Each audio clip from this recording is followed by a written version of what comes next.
Good morning, everyone. How are you? Morning. I hope you all had a nice weekend. Can you believe it's Tuesday already? Almost the middle of July, so wonder if anybody's been away yet or had something fun happen. Anyway, I see John's note taker is on. And Ainsley, you're also doing recording and notes too, I think, right? Yeah, okay.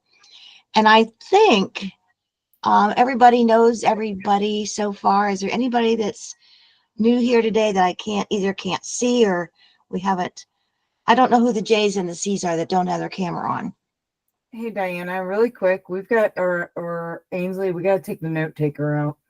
We can't have that on the state call, just a random note taker. I'm assuming that's AI. Great, thank you. Thanks, Diana. Yeah, sure.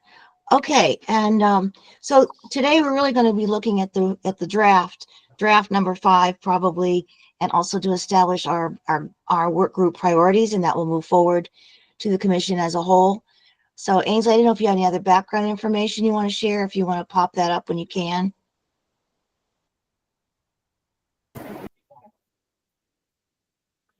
Yeah, here's the agenda. So yeah, the call to order, overview of the work group plan.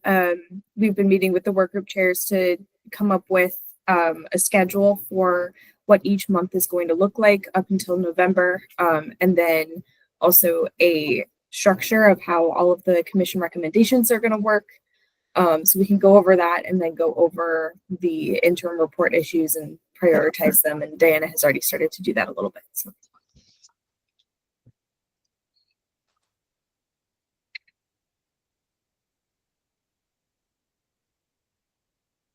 All right, and the work plan you've seen before. Thank you for making this bigger. And as we mentioned, we're already in July, and I think when I looked at this yesterday, I think we're pretty much on track, at least to be up through and into July. So I think where we are now is to highlight the critical content. Yeah, don't worry about the note taker, John. I know these things have a note of their a mission of their own sometimes, which is the scary part. Anyway, so we want to look at those current issues and practices, and then we really also want to think, now we've had a bit more time to think about it, any adjustments to the proposals or policy changes that we need to bring forth. And I just want you to put your eyes on August as well, because I know August is going to be, I know many of you are away part of the time, and it may be difficult to meet the timelines, but if we can, that would keep everybody else on track as well. So any questions about where we are now that we're in July, but then moving into August and September?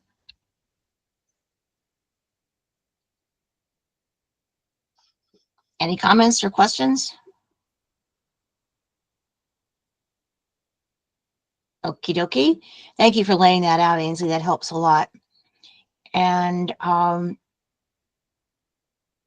has this changed? This hasn't changed, has it either? No, Because I know you have a format that you have to use for the governor's office. Okay. All righty. Thank you. And do you have the edits that I made that we can share with the work group and for their comments? The chairs, while she's finding that, the chairs or the facilitators, co-facilitators, whatever we're called, we're asked to look at the last group of drafts and add some comments or at least think about some initial priority areas to share with you. And I did that a couple weeks ago because they had to smush it together with the other work groups. And are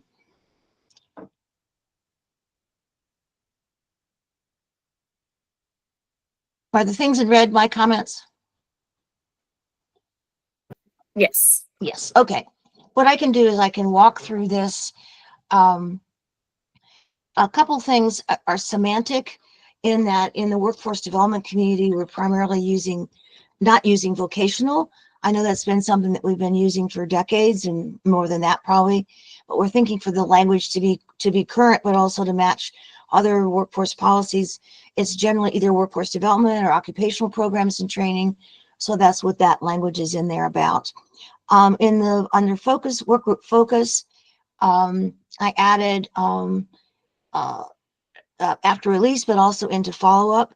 I know that release has been one of our issues in that they sort of walk out the door, goodbye, slam the door shut.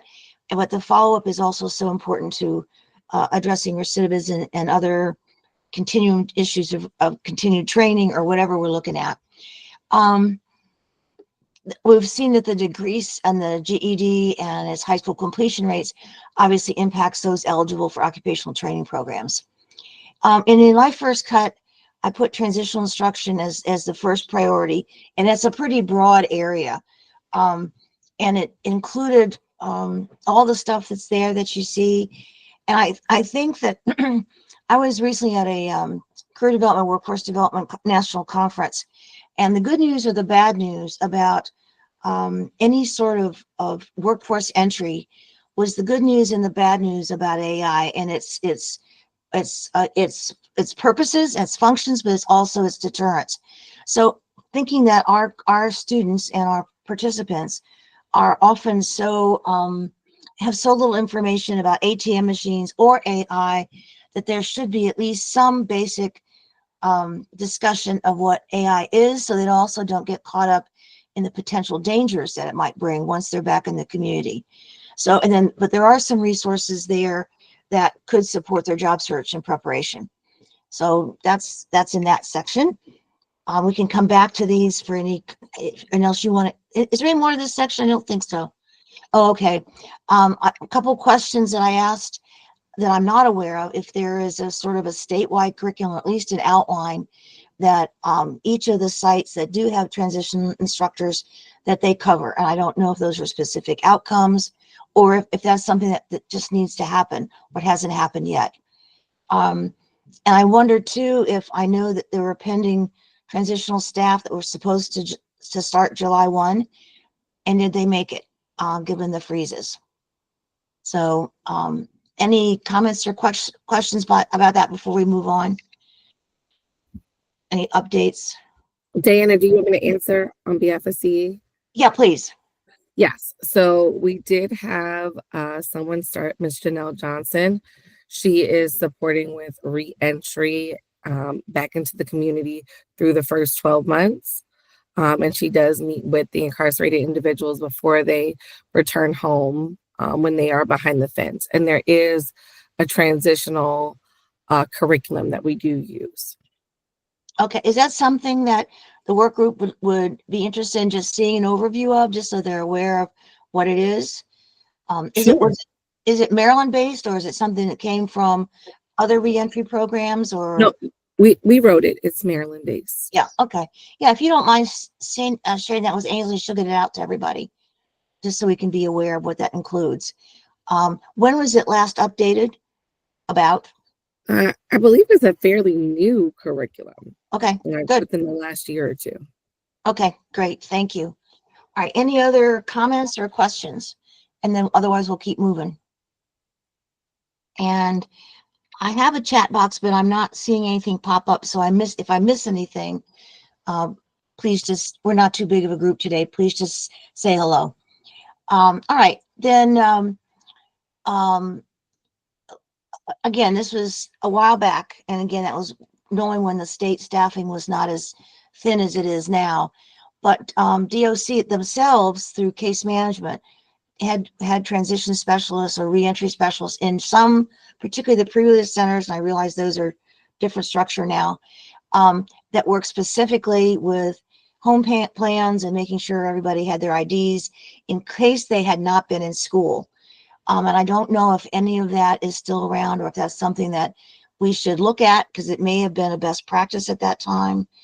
No, we have many reentry specialists across the state. Okay.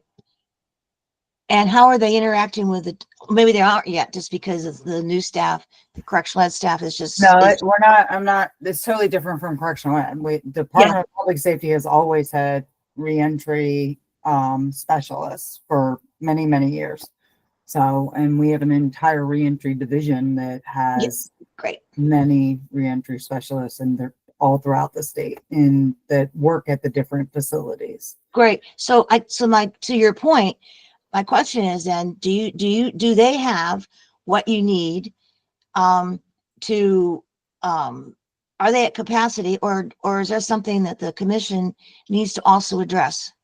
Or is there any, No, it's not something we need to address because there's already a commission on reentry that is already looking at this. Like there's a whole nother reentry commission that is looking at reentry specifically, with Department of Public Safety, since that is falls in our house. So, sure. yeah. I So, would say that we shouldn't focus there's so much other stuff to focus on with Yeah. education that we should leave it to them. Yeah. okay. Do you think in this report, though, we should, just for their information, we should reference that commission that's working on that issue as well? So they know that we know that you know?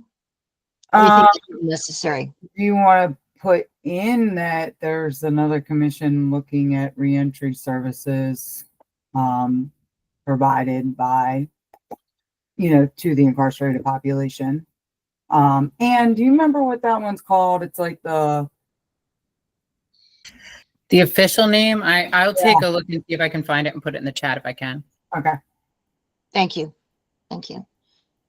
Because the reason I was concerned about not just this, but what we've been hearing is when we've been talking about data, is a lot of times there's stuff going on that we just don't know, and there have been some good things that have been happening that we just haven't been able to communicate with each other about. So I just want to make sure there wasn't another gap.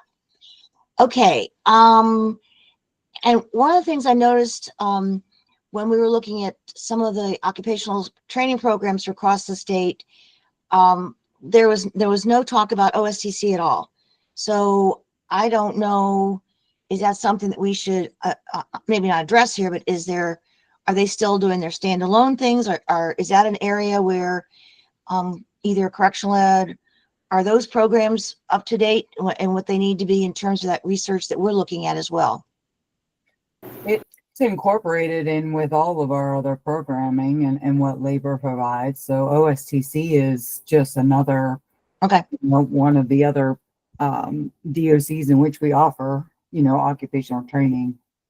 I don't think we specifically call it out because it's just part of the 16 Yeah. we offer. Yeah.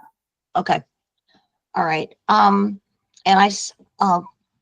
Good. Thank you, Jessica. And I saw Ann made a comment, but it went away. So, and I think it was the link that you said you put in the chat box. Thank you.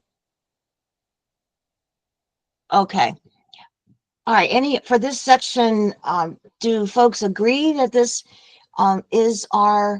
would be our first priority, or you want to continue through other priorities? And Diana, what was the first priority? The transitional instruction. So my only concern with that is that the commission's goal is on the delivery of prison education, right? Like the whole purpose is to figure out how best to deliver prison education and what programs to best be providing. Mm-hmm. So I'm trying to figure out, like, priority wise, out of 3 priorities, what are the best 3, especially if we already have a commission that's looking at transition and reentry services. If that should be number 1, or if one of the other 2 should be number 1. What's number 2 and 3? Data Data collection. Yeah. I think the licensing is and the post-release outcomes is the biggest thing. When we're looking at occupational training, whether or not what we are providing behind the fence is getting them jobs post-release that can sustain wages. Like that is the big push, to make sure what we're doing behind the fence is going to be successful. The other category that was not in the previous draft was that occupational training at all, specifically. And I know that we had a lot of comments that people wanted to look at what we were offering, and was it in fact leading to actual jobs, self-sustaining, economically self-sustaining jobs. So, Yeah. so that was, we thought that particularly under this subgroup, it needed to be maybe clearer and more front and center. Yeah, because I think that when they put the subgroups, when the commission, when we put the subgroups together, it was like, okay, let's look at adult basic ed, GED, CTE, and specifically higher ed to see in in what we have to do for the commission, what are those things that would be most important to those three areas. And the one thing that we haven't talked about in either of the other two are that licensure, post-release occupational jobs, you know, and whether or not they're getting jobs post-release. So I don't know if that's something that, Well, and then part of that goes back, that falls into the, you know, the need for accurate data, because we, in many cases, we just don't know. well, that's why we're working with MLDS, and Yeah. we've gotten, we have a lot of that data now to really look at that to see if what we are providing inside is working on the outside. Is that data public yet, or is that something we could share at our next meeting, or you want to? Yeah, like I've given that to Ainsley and Steve, and it's actually on the commission's website. That data is on the commission's website. Okay, so maybe we as a work group, I have not looked, I'll be honest, I've been away, but nevertheless, I think we need to, as a work group, take a look. Were you, this is not the right word, but were you pleased with what you saw once we had the data? Were there some gaps that we need to focus on, or it was, It, if you remember? yes and no. The biggest takeaway was not so much what is being like, it's looking at the different sectors to see, are we offering the best available programming to people who are actually going to get jobs in that area on the outside, and also the length of time it takes them to get into those jobs post-release. The biggest hindrance has been the licensure post-release issue. Like, yes, they're getting the certifications, they're getting the pre-apprenticeships, they're getting the first 2 years, they're getting those national certs. But then once they're released, though, to then move forward and finish and get the licensure is the issue because of their backgrounds. So that has been the big hang up then. So a lot of times they're only getting in very lower paying or seasonal jobs, and then not continuing on or recidivating. The biggest thing that we found was that it didn't come down to whether or not they got an occupational training program. It came down to whether or not they got that plus some sort of transitional programming also, whether that is life skills or some sort of, transitional courses, education courses plus occupational. They didn't even have to get their GED through labor. If they could have came in with their high school diploma or GED to prison. But as long as they were getting those two things, that is what we were seeing. And it also, a big thing that we noticed too was it also depended on how many previous incarcerations they had. Mhm. They could have gotten a CTE program, a license, a certification, transitional, a GED, and everything. But if they had 2 or more incarcerations, it didn't matter. Mhm. They're recidivating. Yeah. So so there's a lot of work that needs to be done to figure out why and where do we go from there. So it's just that we got a lot of the data that needs to be sifted through and really look at how And analyzed. Yeah. Ainsley, I know you've got your hand up. Yeah, so I put a link in the chat of the presentation that we did receive from that data from the Maryland Longitudinal Data System Center. Danielle, is that information continually being updated? I know that you sent me or there was some data that you sent. I didn't know if that this project is ongoing and they have data from they're continuously updating it, or if it was kind of like a one-time like project. This is what we're looking at. So Because this stuff is kind of old. This is from, I think it says March 27th. Mhm. mm, And I Yeah, and I that's checked last I March. checked on the commission website, and I don't really see where maybe I'm just not finding it. it would be in the Dropbox. And I can update it and put it on the website as well if it's not there. Oh, I thought you said it was I thought that Danielle said that it was on the commission. Yeah. website. It's in the Dropbox on the commission website. Where is that?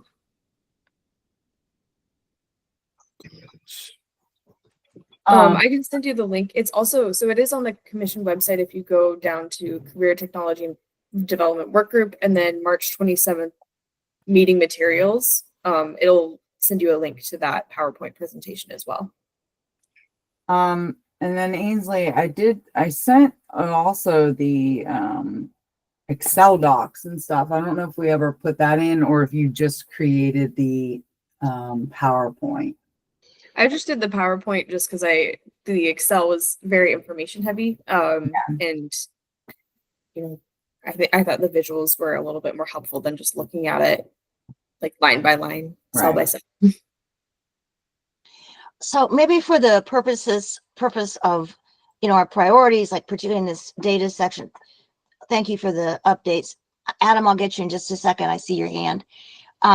Should we add in here somewhere under the data collection and sharing section that related to the link that Ainsley and you just talked about with the data?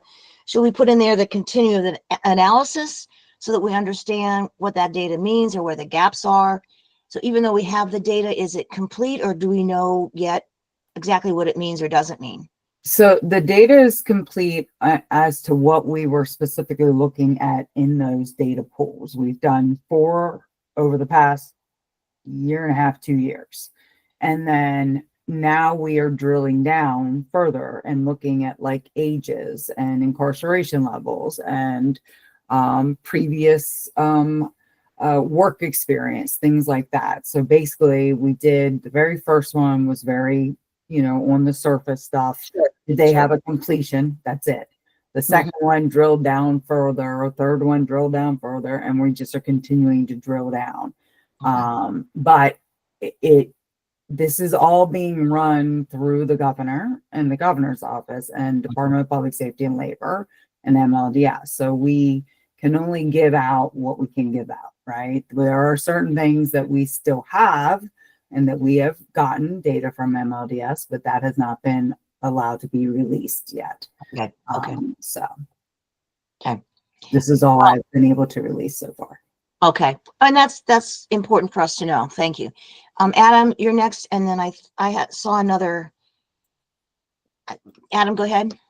Well, I was just wondering, because it's definitely been talked about many times, if this priority actually needs to be up higher, because without the correct, clear, concise, transparent information, it's very hard to do much as a commission, right? Okay. So, and your suggestion that we move it to the first priority, or what is it now? Third? Again, this was just a working document, so don't worry about that. So, so what I'm hearing. Just a thought, that's all. Yeah, that's fine. I want to, Anne, was that your hand that was up? So I can get your comment before we. No, that was just me asking if I could get some of the data, although I will echo agreement with the others who have said I think this should be the top priority, because it's kind of, if we don't start here, then everything else behind it falls apart because it doesn't have a foundation. Okay. Is there anyone that disagrees with or has other comments before we move data collection and sharing as the first priority of this work group? Hearing none, Ainsley's already done her magic. All righty, thank you. Before we move on, any other comments before we go to, this is still small. Get my bigger glasses on now.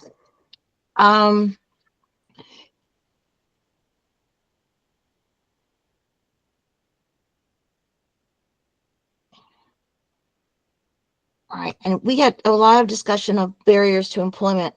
Oh, that's better. Thank you. I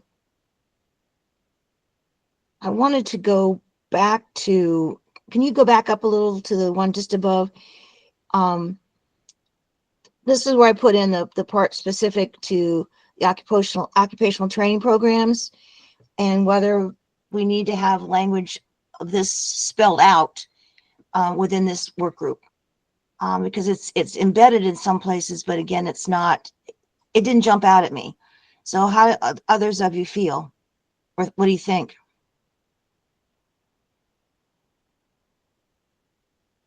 Leslie, go ahead. So I'm wondering what about the occupational training programs we would be looking at.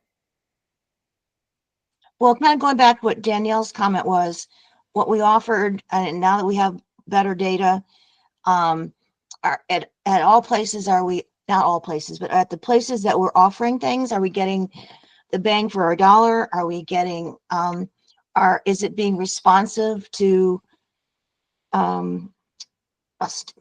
student needs and interests? Is it related to current workforce trends? Are the licensure possibilities within the scope of reality? Stuff like that. I definitely think that probably fits under the data portion, that, and maybe we can spell it out a little bit more, but data collection and sharing, and then that data analysis, comparing the data we do get to what's currently offered. I think we can fit the occupational training program alignment with the data collection and sharing. Okay, that's fine. That's fine. I just felt that it was such an important part of this that it needed to be highlighted more. Okay. Others have comments. Does that seem adequate? I shouldn't say adequate. Does that seem okay to you? Or do you have a better suggestion or additional comment about? Ainsley, is there somewhere that that these priorities are at? So they're in the Dropbox. This is, so what we took these from the interim report and the issues that we all spelled out, and then we're just shifting them to prioritize which ones we want our group to focus on. Okay. Yeah, so this went to all the not this, but that interim report went to all the subgroup chairs, and we were asked to add feedback with then we get more feedback like we are today. Yeah, we did it for the educate. I just feel like we're all doing the same exact thing. Because I thought that this specific one was specifically for CTE programming, like, because we've got data collection and stuff. I feel like in all the three work groups, and it's I feel all like as a commission, we have to address the issues that we've run into during these meetings. correct. But this should be under the guise of career technical and workforce development work group. So shouldn't we be looking at, okay, how data collection and all affects career and technical education programming? Or how, so what, no matter what the priority is, it still should be not just a general data collection. It's like, how does data collection, how are we saying that data collection and sharing impacts career and technical and workforce development programs? So as we're adding occupational language, I think to your point, Danielle, we can add that so it's specific to this work group. Right. Yeah. Okay, thank you. I do not attend the other work groups. Anybody's invited. I just can't as Yeah. a volunteer. I mean, anyway, but Ainsley, you got that okay? We'll add that later. She's always got it. Anne, you got your hand up? Yeah, because I think kind of to the point that Ainsley was making when she was talking about merging the things, part of the data collection and sharing is about surveying what programs exist already within the system, looking at how well matched they are. Like that's kind of what we were talking about, merging that very specific, like what data do we need into this one. I think together that would be the right, what you're looking for, Danielle? Is that? Yeah, it's, yeah, I guess. Just all the, I'm on all of them, and the other ones we focus specifically on the priorities for that specific work group. Like, Sure. how does data collection affect GED and adult basic education programs, or post-secondary program, higher education program? How does it affect career and technical program, right? And the delivery of those. So that would be relevant for this work group as well. Mhm. Right, as long as we're focusing on, because we already focused, the other ones have already focused on the other part of it. So how does this specifically impact career and technical education programs? Ainsley, I know that the other chairs have a work group coming up pretty soon, and will we each have all of ours together then, or do you know? I mean, I think each work group, it has their priorities are going to be solidified at the by the end of this week. I think this is the last work group that is solidifying their priorities. When it comes to data collection and sharing, I think what we're talking about specifically, it is, Danielle, we are talking about specifically how does data collection and sharing affect career technology. So, taking that MLDS data and how can we use that data to inform career technology. Again, like taking labor outcomes, how can we use that to inform the programs? This isn't like a very general, like, we need more data. This section is going to be very specific to this work group about data and career outcomes. Good. Mhm. I think too, when we've been looking at all this, you figure if we're a little bit fuzzy on some of this, I'm worried about the other readers and the commission. How do we make this as clear as possible and as simple as possible so they get the most important points in a short amount of space, a shorter amount of space? I just don't want it to get so cumbersome that it's confusing to the people that need to be understanding it. So maybe we can, have other I don't want to say outsiders, but other people, maybe we could do some cross reading by some of the other work groups to see if what we think is clear and focused enough is in fact that, or we need to just, edit it a little bit more so that we're really as focused as possible.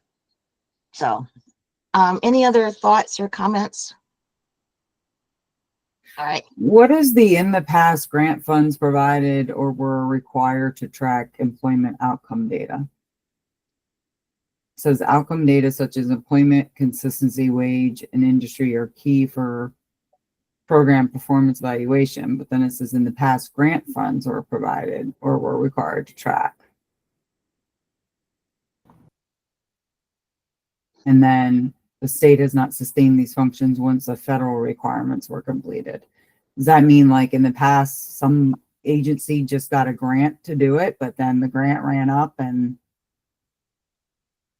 is that what I that know this is ancient history, and I did manage a federal grant, and we did have funds that paid both an evaluator, but then they also looked at wage data and outcome data that was provided by the Department of Labor at that time. And since then, I don't know.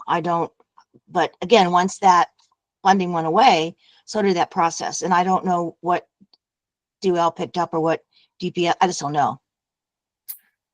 Yeah, no, not until we started the work in the past 2 years with MLDS, there wasn't any post-release employment outcomes being tracked. Right. I know that up until the end of March, when my contract ended, many of the reentry grants that were funded by the U.S. Department of Labor did have that expectation. And so many of the grantees were in fact tracking that data with their state departments of labor. But I have no idea, given current realities, if that's happening now at all with federal grantees. I just don't know. Yeah, well, and plus the department or adult corrections did not have any of those grants. Right. So, Right. Yeah, we wouldn't have been under that. Yeah. John, I see your hand. John Griffin. Yeah, following up on this discussion we're having right now, previously, didn't we talk about the need to try and get information from the Division of Parole and Probation to kind of, collaborate with our data here, because DPP data would presumably show that everything that Danielle's asking for, outcome data, are jobs, is the training working? Are people getting paid? Are they actually getting jobs upon release? And there was issues with getting to DPP data because of confidentiality and other laws or rules or something like that. Nope, it's already included in what we are doing with MLDS. There's no Department of Parole and Probation is part of DPSCS. It's already in our OCMS data records. Those data records is what is given to MLDS. So there is no separate data file. In addition, not everybody goes on parole and probation. So if we were only looking at them, then we would miss out on the people who are being released without being on parole and probation. So we are looking at our entire population that is released and not just anybody that is going into a parole and probation supervision. In addition, what parole and probation get, they're just the check-ins of, is this person got a job? Are they going to work? Are they doing this? There's so much more that is involved with the MLDS data than just that. So the stuff that parole and probation has that we also have in our data files, it's what's the word I want to use? It's much more dumbed down than what we are actually giving and providing to MLDS at this time. Okay, so are we still missing data elements then related to post-release people? No, Is that- we've been working with MLDS for the last 2 years to gather that data and to look at it. Adam, I see you have a question. Yeah, I think that like parole and probation may have the ability through the offender case management system to be collecting all of this data. I think that one of the issues that has to be addressed is they are not. So I think it's just a matter of actually collecting the data. I think that Such as, I think the ability is certainly there. It's a matter of getting people, including case management. what data? What specific data? Employment data. We already get that from MLDS. There's many We bits get- of info. We get Danielle, wage data, we get sector data, we get median income data, we get, what I'm saying is that I have access to OCMS and I look into case files and the information that is supposed to be updated and in there is just not.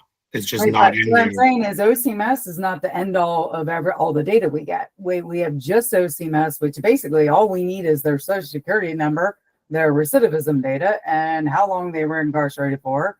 That's all we get from OCMS. That's it. Everything else. You have the ability to keep much more information in that system. If we And if that, wanted to, but that doesn't mean we want to in OCMS, because then more people have access to it that we don't necessarily would want to. And then So labor has access data. so let me ask you something. Where do you keep this data if not in OCMS? We have a partnership with MLDS, with the Department of Labor, and with DPSCS. This data is all through MLDS's data files, which is a state agency who we all have an MOU with to provide educational records, wage records, employment records. Okay, well, that's fine. So well, I will let my office know and we will gain access to that system. What, the Maryland Longitudinal Data System Center? Yes, everything that you More all than have welcome access to to by talk the to me about it. statute, we have access to. So we will be able to see if you guys are keeping and sending that data. We don't send, the only thing we send over is the names. Okay, yes, we'll find out. Thank you. And they, actually, that's not even true. We send Oh. them the aggregate, or well, the names, social security numbers and all. Labor then sends over their records, and then they pull the records from the socials and birth dates and names. And then we have the recidivism data within our data files. Labor has the data files for education And- and wages. When you say recidivism data, how do you track that in OCMS? No, our people, our data people have the recidivism data. How that's tracked. That they pull through OCMS. I'm not a data person. I don't work on that division. I just ask them for it. They give it to me. And it's also given to MLDS, who then does the reports for us, the big reports for the governor's office. Okay. Okay, so And clear, then when we do the public safety cabinet meetings, the governor gets those reports. so Anne, go ahead. So, and this is something that also comes up frequently in different work groups, but I would like to ask, in terms of database, and I'm talking about back end here, not front end. You can have a single back end data pool with a lot of the technologies that we have now, where you have different user types that are able to pull out of that data pool. And you can't pull someone else's data that you're not authorized to pull. Why are we having all in Maryland, all of these separate pool over here and pool over here, and we have to keep sloshing the water back and forth instead of making a single pool and only allowing people to pull what data? Like, you can pull what you want into OCMS, make those fields, but in SQL you can have the single back end where all of this data exists, so that if that need changes in 10 years, you can just make a coding change on the back end database to the user type, and now DPSCS has this data instantly. I mean, I think that's something that we need to explore. There's Tech- laws that we have to look at for that. Yeah, in because, like, in I case can't management, they hold- also get And just a second, on- Danielle, and Danielle, please finish. Oh, I I apologize. legally, I cannot hold, meaning DPSCS, labor records, unemployment records, wage records. MLDS can only hold certain records in which their authority, that they have authority under the legislator to hold records for. They have to get they have like a governing board that anytime we send them a new data element, they have to go through a whole governing board just to even get that data element into their records.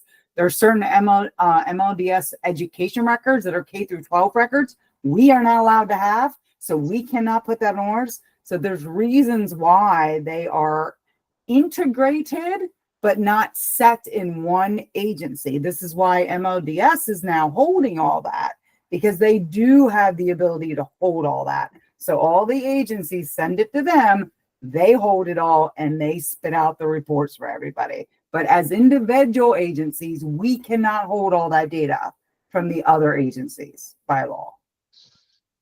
Adam, you had another comment? Yeah, so in OCMS, case management is responsible for gathering things like the PSI from the courts.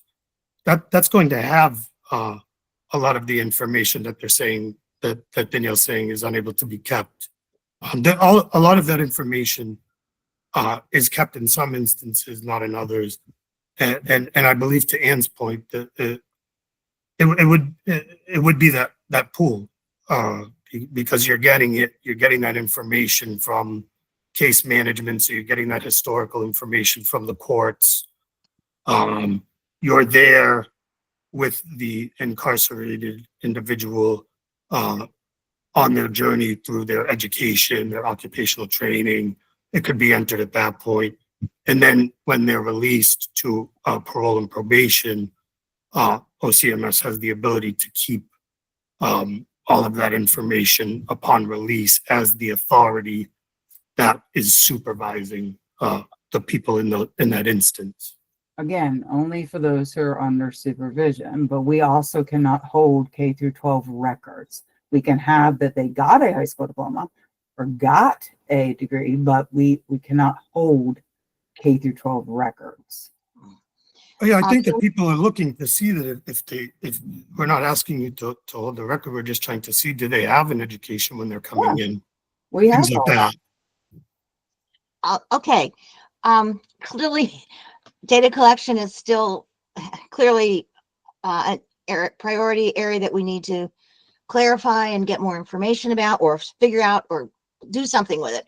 So Anne made a comment that, in case some people can't see the chat box, that technology is advanced perhaps further than some of the legislation. So that may be something for us to look at as well. All right, if we can move down, and several of us have a hard stop at 10:59. So I wanted to see if there were other edits or comments in the other sections. Under the barriers to employment, I didn't make any edits there, I don't think. But I moved it, although it's critical, given all the other areas, it's our 5th priority now, but it still at least has its own section. Is other feedback on that or suggestions, or leave it as it is? What do you prefer? Or does this section speak for itself?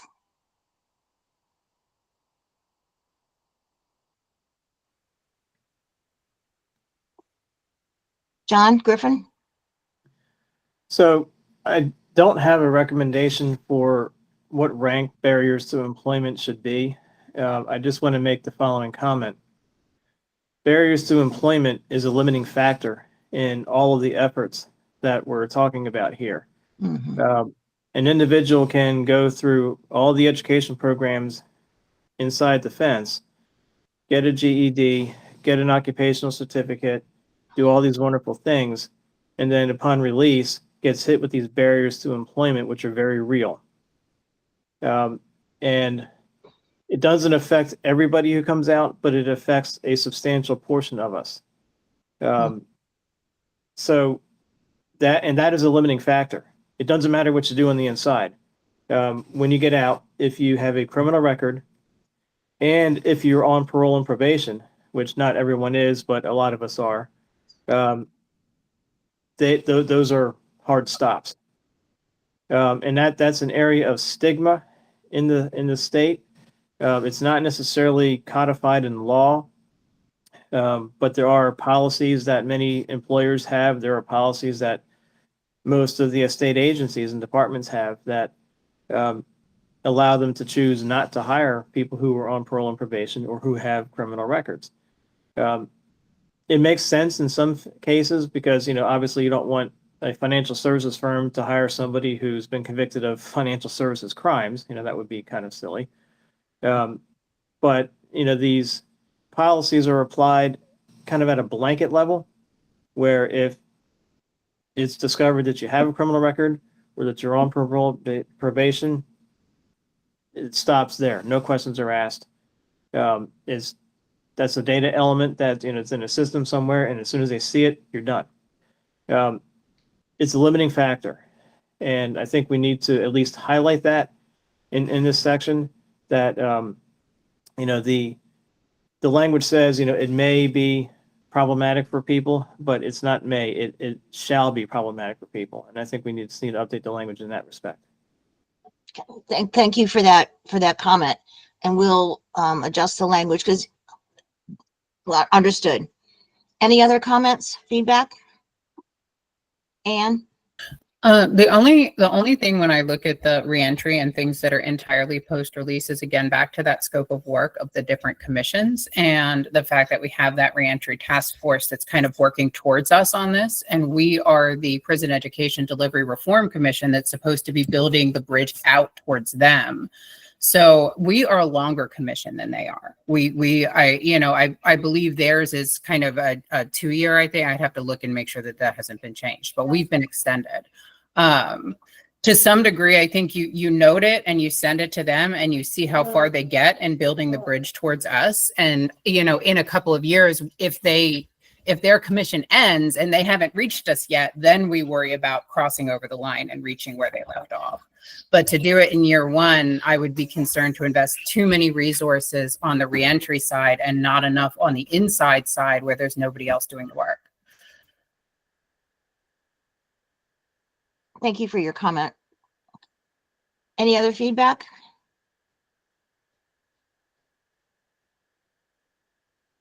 Okay. Ainsley, is there anything? Oh, Danielle? Oh, yes. For those of you that can't see, Danielle was saying, great idea, Anne. Thank you. Oh, and Ainsley, thank you for instant gratification on that too. She just added collaboration with Task Force on Reentry. Thank you. All right. Is there anything down below? I think we've got, that was the only comment. And that's probably something that, to Anne's point, the community resources and the reentry task force are dealing with. Okay. So if we can go back to the top, I think just to recap, obviously the data is first. The second priority is the licensure and post-release alignment, or does that fit more again with the reentry or our workforce part? Are you comfortable where that is right now? And the third priority is then the transition instruction.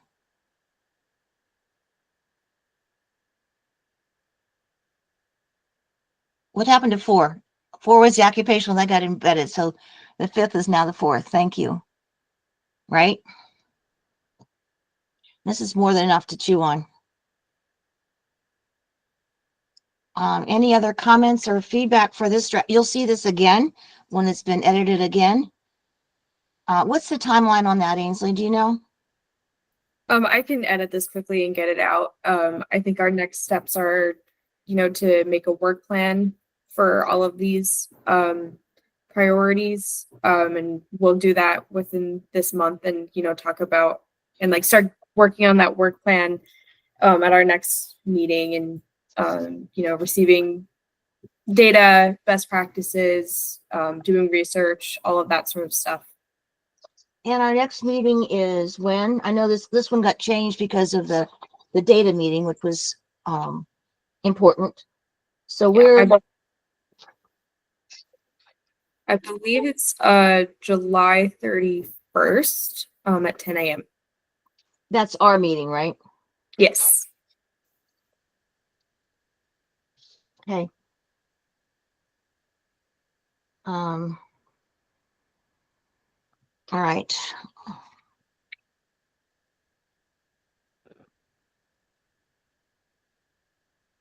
Okay. Any other oh, be in touch with them, right? Any other feedback or comments about today's discussions?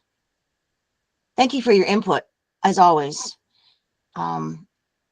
This is obviously complicated stuff, and it's hard. I know for me, with all the things that are happening around us, both at the national and the state level, this is such important work that I also have to keep kind of my eye on the prize, which is improvement in the system, despite the funding challenges and all the staffing changes. So we're trying to keep as positive and creative as we can, but also organized so that we're maximizing the resources that we have. So anything else for the good of the order today? I guess not. Did anybody who hasn't had a chance to speak, like Charles or Richard, anything you wanted to add today while we have a minute or so left? No, I'm good on my part. Thank you. Thank you, Richard. Okay, Charles, anything? I really enjoy the educational just talking back and forth. I'm really learning a lot about how the system is functioning or not functioning. So I appreciate it. Good. Well, we appreciate your being here as well. We'll get through this together somehow or another. All right. Well, thank you all and have a good couple weeks. We'll see you the end of the month. Ainsley, thank you as always. Bye.